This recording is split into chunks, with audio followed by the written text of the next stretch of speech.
Coca-Cola hampir hancur sebab diorang cuba ubah resepi yang dunia sudah suka.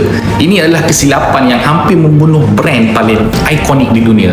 Pada tahun 1985, salah satu brand paling terkenal dalam sejarah dunia, brand air lah, membuat satu kesilapan besar. Satu keputusan yang hampir membuat jutaan pelanggan dia marah. Itulah Coca-Cola. Bila hari ni kita sebut Coca-Cola, kita bukan fikir tentang air gas sahaja. Ramai orang fikir ia adalah tentang family, pesta, events, taman kanak-kanak serta memori. Itulah brand positioning yang Coca-Cola dah terapkan dalam minda kita. Dan pada tahun 85, Coca-Cola fikir untuk berubah. Sebab ketika itu pesaing dia paling rapat adalah Pepsi sedang semakin kuat. Dia ingat mungkin masalah dia dah ada dekat rasa air tu. Jadi selepas dia kaji bertahun-tahun, Coca-Cola buat keputusan yang sangat berani, iaitu dia mengubah formula asal air Coca-Cola tu. Formula tu